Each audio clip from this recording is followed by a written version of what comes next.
Movie montages lie to us about what great accomplishments actually take. They make us think that it's much faster and more exciting than it really is. Great accomplishments often take years of very unglamorous work. And much worse, they make us think that the way to accomplish something great is with one heroic push. In most cases, this will simply burn you out long before you scratch the surface of what you really want to accomplish. Real great accomplishments aren't sprints, they're marathons. You need to pace yourself. And pacing yourself is often very challenging and boring. Accomplishing something amazing takes time and a lot of work. And not all of that work is glamorous. In fact, in a lot of cases, most of it isn't. Here's how to accomplish something amazing, for real. 1. Figure out what you really think would be amazing. Be honest with yourself. You won't be able to make it through the long haul if it's not something that you really care about. But if it's something that you want more than anything in the world, that'll get you through the thick and thin. It's got to be something that's at least a little scary. If it's not, then you're kidding yourself and it's not something you really think would be amazing. What do you feel drawn to and scared of at the same time? Life is like a video game. When the monsters show up, you know you're going in the right direction. The bigger the monster, the bigger the treasure. And it's probably going to cause you to make mistakes. Mistakes are how we grow and learn. If it's something truly amazing for you, you will be a different person by the time you're done. 2. Get specific. Vague goals never get accomplished. How will you know you've accomplished your goal? What will that look like specifically? When do you want to reach it? What are the specific steps to get there? This might take some research. Sketch yourself a roadmap from where you are now all the way to your goal. It can be a rough sketch. Things will likely change along the way as you learn more. But what you do need to be very clear on is what the first milestone is and when you want to reach it. 3. Figure out what the basic building block of that first milestone is and what the cadence of that building block needs to be to reach your milestone on time. It's the regularity that matters, not the size of what you get done in a single heroic push. In fact, take heroism completely out of the equation. You want to plan to do what you can accomplish when you're not being heroic. Remember, this is a marathon, not a sprint. The basic building block is one brick in the massively impressive castle you're going to build. Pace yourself. And it's a really good sign if the building block is something that you think you'd enjoy doing for its own sake, even if it's hard work and not very glamorous.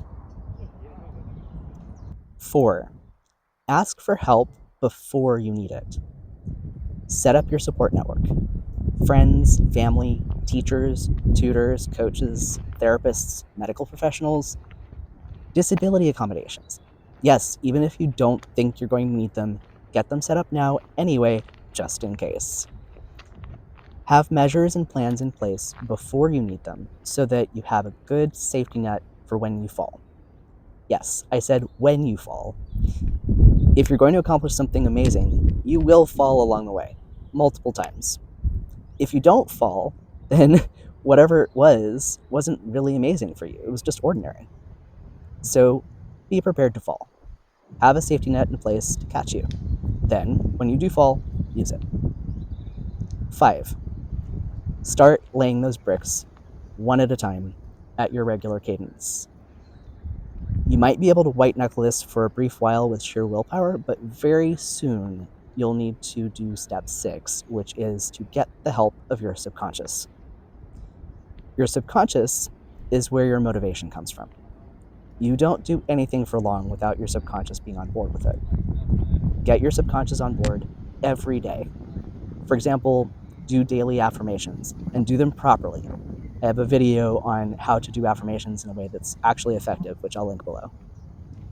Make the bricklaying more enjoyable, for instance, by doing it in places you enjoy, with people you like spending time with. And it certainly doesn't hurt to play some inspiring, badass music for yourself too while you're laying those bricks. You can actually make your bricklaying feel like a montage. 7. Do excellent self-care along the way so that you can perform at your best.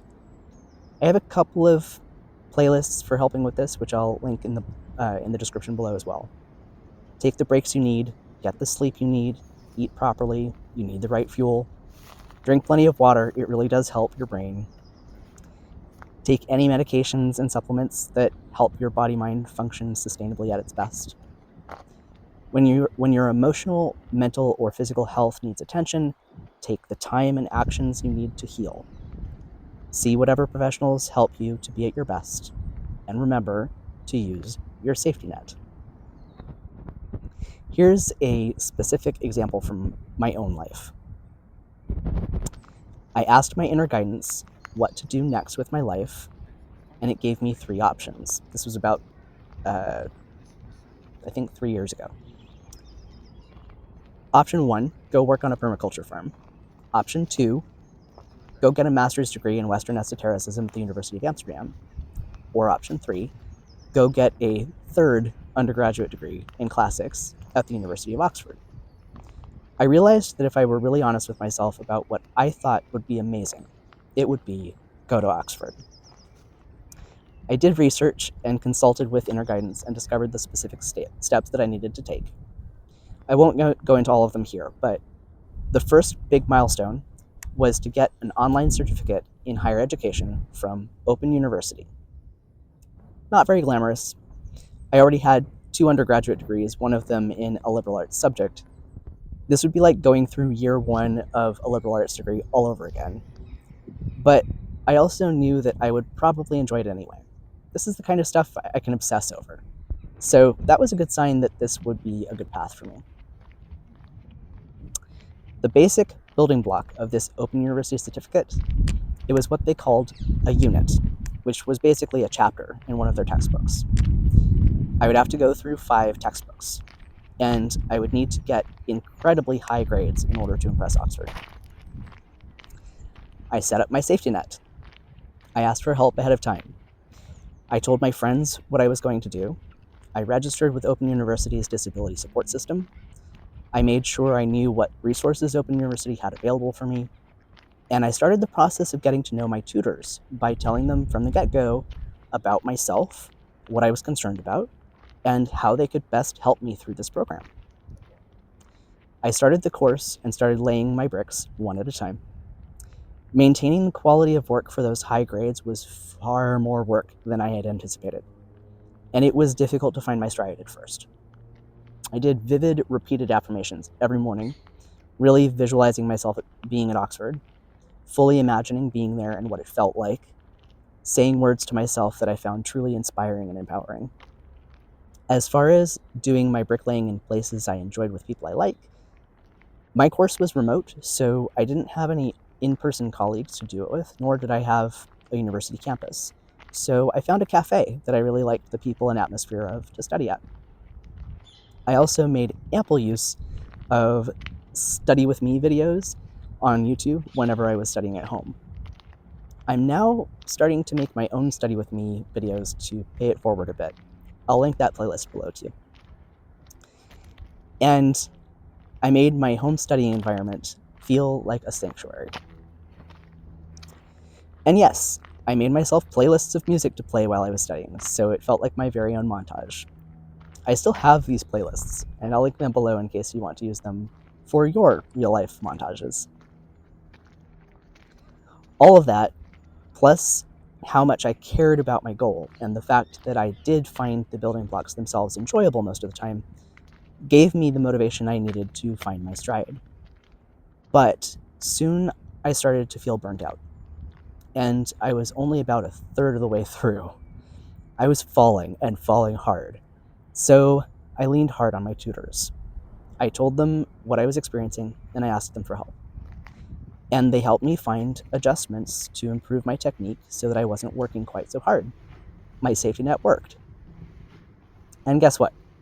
I successfully completed the certificate, and I did get the grades I was aiming for, and I completed all of the other steps I needed to complete as well, and I got into Oxford. In fact, that's where I am right now as I make this video. So, what's your something amazing?